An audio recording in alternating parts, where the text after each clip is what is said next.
All right, this is Jeff Zimmerman with FightNews.com. I've got one of the biggest guys in combat sports, but you may not know who he is, Amer Abdallah. He's with the newly formed Skill Challenge Entertainment. He's got a big show in Saudi Arabia this weekend with the one and only Jake, I guess now the Truth, Paul, and Tommy Fury. How you doing, Amer? I'm good, Jeff. How are you? I'm good, man. I know you're out in Saudi. It's about 3 a.m., so we won't keep you. But listen, man, I know we've run across each other, Nevada Boxing Hall of Fame. You've been a long time, I should have mentioned at the top, longtime manager of Badou Jack, who's also on the card, co-main event. But I want people to know your backstory because, like I said, you've been around for a long time, kind of doing deals. I always see deals going on behind the scenes. You're hanging out with Mike Tyson. You're coming to Dallas for these big events in my backyard. And talk about your story and how you got into the fight game. You're a world kickboxing champion. Take us back how it all got started. That's a loaded question. That's a lot of questions there, but let's go back. I started in the martial arts. My father had me in old school Japanese karate when I was very young, 8 years old, and that progressed. And it was a phenomenal journey. I did very well, in the karate circuit, and then it progressed into the kickboxing, a little more of a full contact, a realm of sports, and again, had a very successful amateur career, almost 50 fights, 48 amateur fights. I went overseas. I fought in Jordan when my father and our family moved back overseas in Jordan. I was there for 2 years and got some great international exposure. Then I came back to the U.S. and I turned pro, and the professional career went well. But along the way, I learned the business of the sport. And I always say, I was one of the first fighters, if not the first fighter, to promote themselves. I used to, sell the tickets, sell the sponsorships, set up the ring, do the matchmaking, all of that, and then label the seats and fight on the cards. And so, I owned a gym, I touched every part of the sport. And after my career, 2018, I retired, thank God, I had a great career. And, I got into the business side a little bit more full time in boxing. Boxing is always where my heart was. I was always, my love for combat sports was boxing. So, I transitioned into boxing and started working with a lot of, high profile athletes and represented a lot of big names. And, every day I learned something new. Every day, I have that same fight still in my heart. It's just, not in the ring. It's more the business of the sport. And that's where we are now. I made, thank God, some good investments. And of course, everybody makes mistakes along the way. And I never, go back and ponder those too much. You just learn, move on, make yourself a better person, and you keep moving forward in building your business, building your the athletes that you represent. Continue to add to your arsenal, continuing to add to everything that you do along the way. And thank God it ended me up here where Prince Khalid bin Abdulaziz. You had mentioned, Skill Challenge is a new company. It's not a new company. It's been around for several years. Prince Khalid had done, I'm newly a part of the promotion, but Prince Khalid has been doing, boxing since 2019. They did the Anthony Joshua versus Andy Ruiz II fight. And then after that, it was the Usyk Joshua fight. And now our third fight is the first fight that I'm on board with. And that's the Jake Paul, Tommy Fury fight with the co-feature of Badou Jack and Illunga Makabu. So there's a lot to unpack there. So you mentioned the love for boxing. So you were a kickboxer. Did you not want to just box, or did you try it and just love kicking people? No, I love, because I think I started in karate, I loved using my legs, even though I think that one of my strong points in kickboxing and why I ended up winning a world title was my boxing was always better than my legs were.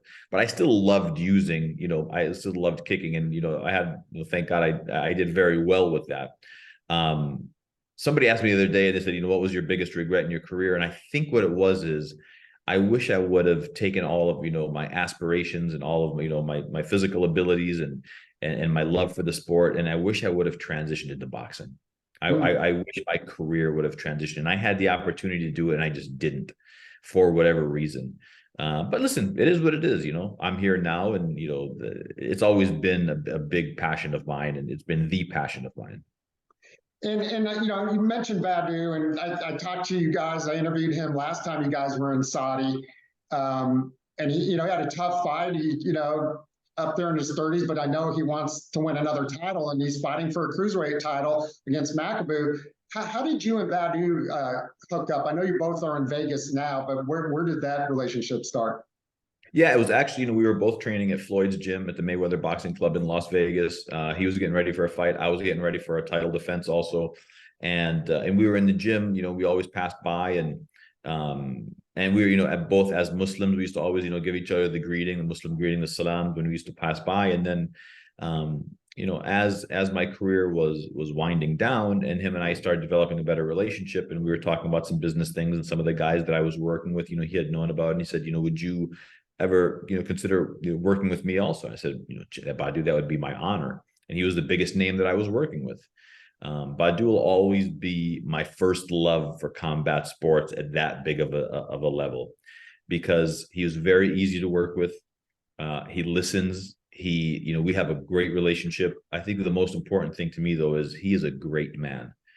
Badou is one of those guys that are an absolute rare gem that you find, that are just genuinely a good man. He gives back. He's a beautiful family man. He's got a beautiful soul. I don't want to get too mushy here, but he really is one of the best men that I know, and I'm proud to stand by his side, and I'm proud to see that he got a title shot now, and we're able to make the fight happen. And here he is fighting for a 3rd division world title. He'd be the first Muslim to ever win a world title, if he can pull it off on the 26th, to win a world title in the Middle East. And that's massive. But more for him, it's his legacy of, winning a 3rd world title. And I think he's got a couple more fights in the tank. I think I asked him the last time, and he, the few times I've been around him, again, at Nevada Boxing Hall of Fame and in his presence, he keeps a very low profile for a guy who's been at the top of the mountain. He's always kind of standing off to the side. He's not, look at me kind of guy. Let me ask you this, though. Ask him about the Hall of Fame. He may already be in the Hall of Fame just from what he's done, but does getting this next title guarantee him that, in your opinion? I think, look, at Badou is one of the only, if not the only, fighters that ever fought 8 world champions back to back. And if you look at some of the decisions that he had, they were very controversial decisions. Some almost, we consider robberies. And had Badou not gotten a bad decision against Stevenson, against DeGale, against Bute, which ended up getting reversed anyway, you would have been talking about financially an entirely different landscape. So you have to take that into consideration in terms of where he is in his career. But of course he deserves to be in the Hall of Fame. A 2-division world champion, 168 pounds, 175 pounds, WBC, WBA respectively, and now he'll be fighting for another WBC title. Badou is an absolute Hall of Famer. And what he's done in the ring, I think, is just as important, and maybe a little bit even less important, is what he's done outside of the ring, from his humanitarian efforts and all of his philanthropy that he's been doing, and just a global ambassador for boxing, for goodwill, and he's the people's champion. I mean, maybe a little biased, but yeah, of course he's a Hall of Famer. Yeah, and a guy who came from an era, even though he's still fighting, that fought everybody. You just mentioned, just rattled off a bunch of names. Unfortunately, we're in an era where that doesn't happen. Badou fought everybody. Everybody that was anybody in that division, he fought. Yeah, he had some great fights, some great wars, and still going. So happy to see him out there still. Now you're working with a guy who might very well be the most polarizing guy in the sport, just for how he's come onto the scene and burst onto the scene. Coming from Disney and doing all his stuff with his brother and Jake Paul, and really, has made a name for himself in the sport, for better or for worse. How did you start working? How did you get involved with Jake for this fight this weekend? I'm a boxing purist. I'm a boxing, advocate for real boxing. And sometimes, when you deal with these influencers turned boxers, I almost feel like it's almost like a sellout. of real boxing. But you have to kind of step back. So the first boxer that I was actually involved with was KSI, JJ, when he fought Logan Paul. And when he held his camp here in the United States, they had talked and reached out about him training here in the US. I say here, I mean, I'm in Riyadh now, but back in Las Vegas. And they came to Vegas, and as soon as he came, we built a nice relationship. And when he came back to the U.S. for the second Logan Paul fight, I was his U.S. camp manager, and we set up his camp. And he had a great camp, he had a great fight. And I thought to myself, I said, man, this is going to be huge. And in the fight, I mean, they sold out the Staples Center. Think about this, though, Jeff. They had in the Staples Center the undercard of Logan Paul and KSI, who were making their professional debuts. Was Devin Haney, was Billy Joe Saunders. You're talking about legitimate, respected world champions. So that's a massive, massive stage. And that, began the boxing YouTube or influencer rather, element of boxing in this whole new era that we're in. Then here comes Jake Paul out of nowhere, who by the way fought on the very first Logan Paul KSI fight. He fought KSI's brother Deji, and he stuck with it. The one thing you got to give Jake Paul credit for is he's all in. The kid is all in. He sold his house, moved to Puerto Rico, set up camp there. The guy eats, breathes, lives boxing. He's not a weekend warrior that trains 8 weeks out of the year during training camp so that he can have a fight. The guy is he's legitimately trying to make a name for himself in the sport of boxing. And kudos to him. He's fighting, Tommy Fury. Now, I know a lot of people aren't big on Tommy, but look, here's what Tommy is. He's a real boxer. He's a real fighter. The kid can box his ass off, and he comes from a boxing family. He has a boxing pedigree. He has an amateur background. He's a real guy. How many people at 6 fights in their pro career take on a challenge like Tommy Fury? How many people at 5-0 take on a fight like Anderson Silva? So regardless of his boxing pedigree or not, he's got combat sports experience. How many guys at 3 and 4-0 are fighting guys like Tyron Woodley?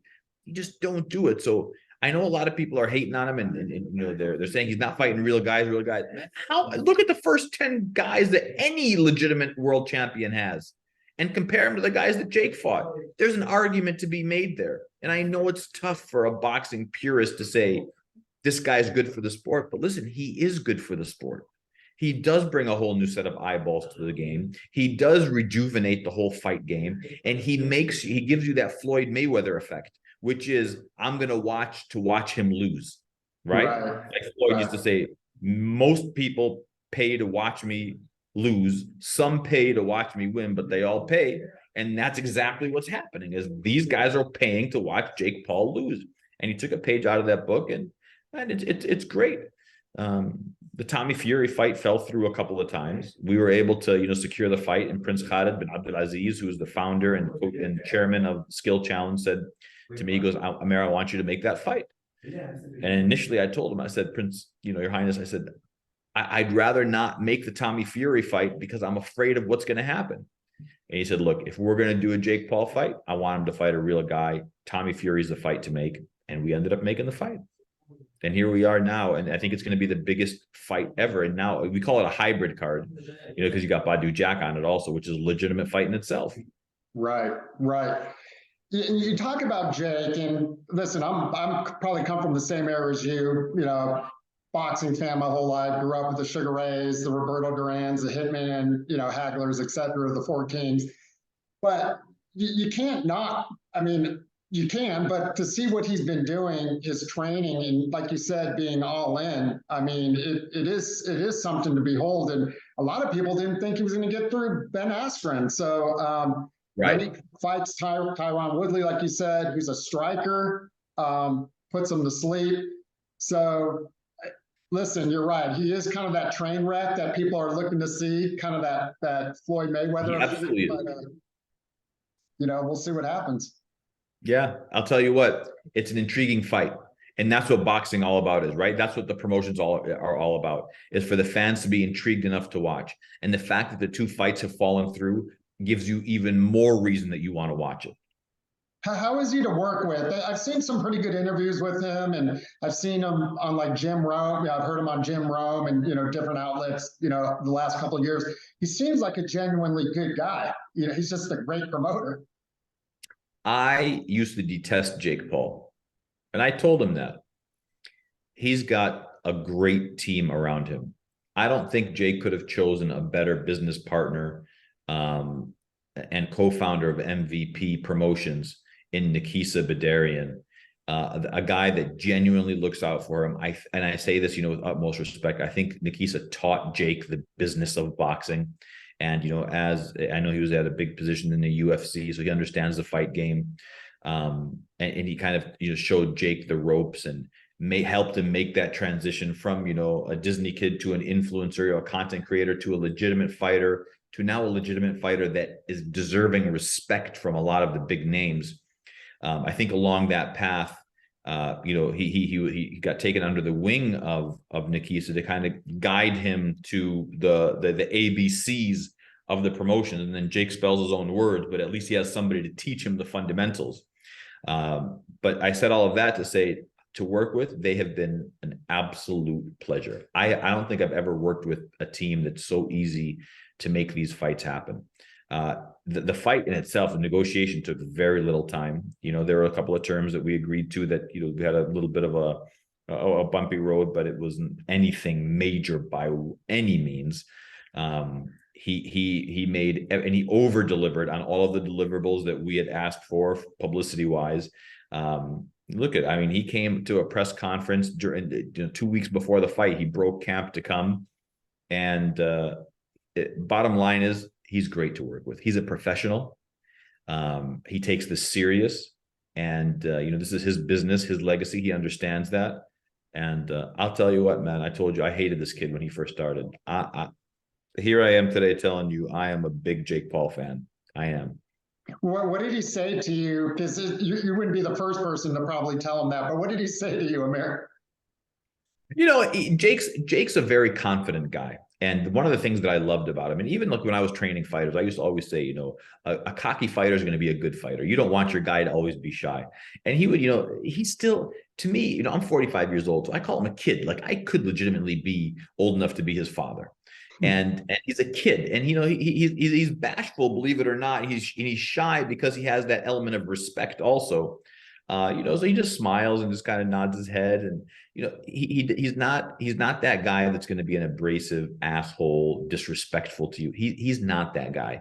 When he does that, he's promoting a fight, right? He's putting on a show, just like every one of these guys do. Jake is legitimately a good kid. He really is, and I say kid because he's 20 years younger than I am. I'm a fan of his. I'm a fan of what he's doing.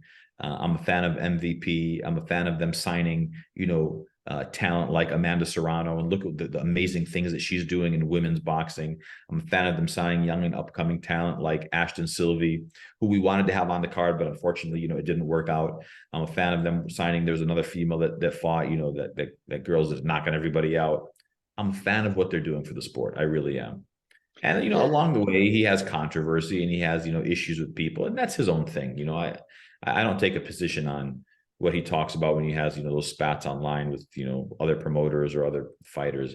I'm a fan of what he's doing. And I think him making the kind of noise that he's making in the sport pays his bills. And I know it pays him very well. And at the end of the day, man, this is a business disguised as a sport. And at the end of the day, you're going to feed your family based on the money that you make, not the titles that you won. And that's just the bottom line.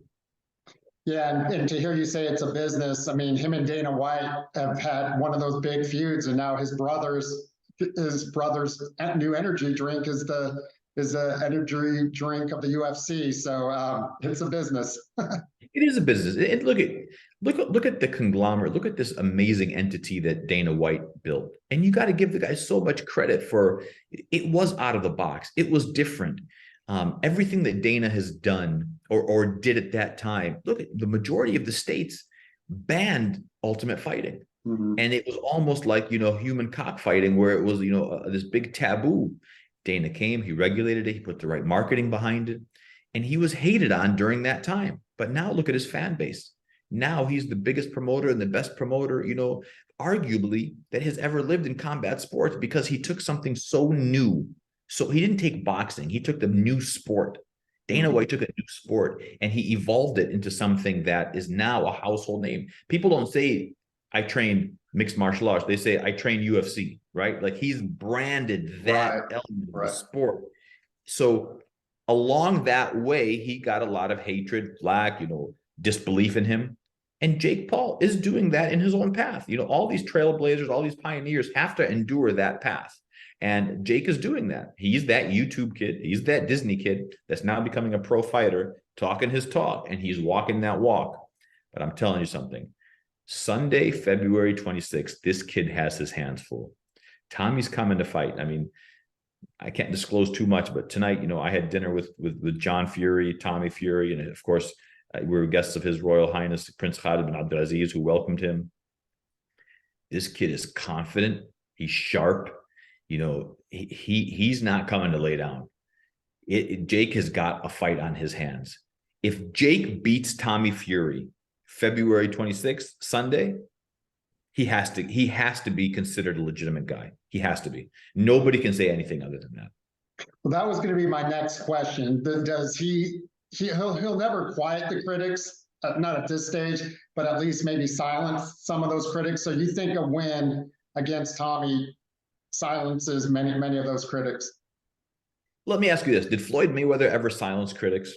When he fought De La Hoya, that was the fight. They're like, man, now this loudmouth kid's going to get shut up by the real guy. He beats De La Hoya. You know what? De La Hoya was old. He goes and he fights and he beats up, whether it's Shane Mosley, whether it's Diego Corrales, whether it's Ricky Hatton. There's always an excuse. Floyd never, ever got his due respect. He never did. And this is not arguably, in my eyes, this is the best fighter that ever lived in our generation. When he lost speed because of his age, his boxing, he didn't get hit more because he's a natural boxer. Like, he actually knew how to box. He didn't rely on just his physical abilities and his physical talents. As he got older, the Manny Pacquiao fight finally came to fruition. He's going to lose. He's going to lose. He's going to lose. He beats Manny. Oh, that's because it took 6 fights and Manny's older. Well, Floyd was older too. Right. He goes, he fights Canelo Alvarez. Oh, he's going to get beat up by this tough young Mexican. He beats him up. Well, you know what? It was too early for Canelo. He'll never get his due respect. Right. I can go on and on about Floyd. Right. I'm a huge fan of Floyd. I genuinely am. His boxing career, I'm a big fan of. And with Jake, it's going to be the same thing. Bro, I didn't think he could beat Anderson Silva. I called Nikisa and I said, brother, are you sure you guys want to take this Silva fight? I go, he's a southpaw. He's long. He's, he understands how to fight. Even though he's not a boxer, he understands how, him getting hit's not going to make him freeze up. Like, he's been there before. I just don't like that fight for Jake. And he's like, yeah, no, we're going to take that chance. We're going to do that. So, and they did. And here they are. And if he wins, he gets ranked by the WBC. So that's controversial in itself. Yeah. Interesting there. But we'll wrap up here in a minute. I'm here with Amer Abdallah. Got a big fight in Saudi Arabia. He's there right now, 3 a.m. We're keeping him up here in the States. But talking about the big fight this weekend, Jake Paul versus Tommy Fury. Let's switch gears. Badou Jack, we mentioned him earlier. He's the co-main event, fighting guy Makabu, who I believe was going to fight Canelo at one point. There was some talk about Canelo jumping up for that. What challenge does that guy Makabu pose for Badou besides a new weight class? Well, look, the weight class is a massive undertaking in itself. Badou won the WBC super middleweight title, and then he moved up and he won the WBA light heavyweight title. And when you gradually move up, you're gradually dealing with naturally bigger guys. Mind you, Badou, I believe he's always wanted to fight at cruiserweight, and he had a tough time making light heavyweight, especially in his recent years. But now you're dealing with guys that's a natural cruiserweight, that's been a natural cruiserweight for quite some time, and he's knocking out natural cruiserweights. Now, in the cruiserweight division, Badou has yet to face a guy of Makabu's caliber. He has yet to face, a title contender in the top 5 in that division. He has yet to be pushed in the cruiserweight division. He is getting a little bit older. there's a lot of dangers to this fight.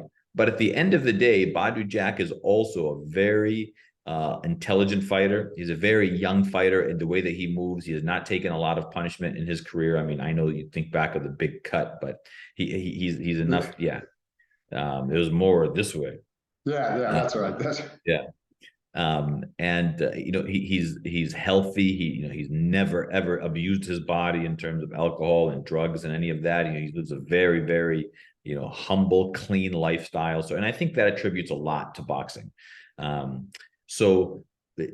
look at Makabu can punch, man. I mean, this guy's left hand, it's very similar to an Adonis Stevenson left hand.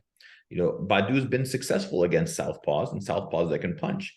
But, the question does come is, does Badou Jack have enough to dethrone, this is Makabu's third title defense. Does he have enough to dethrone him? And that's a very intriguing fight to make. I think there's a lot of appeal to it, especially in the region here in the Middle East.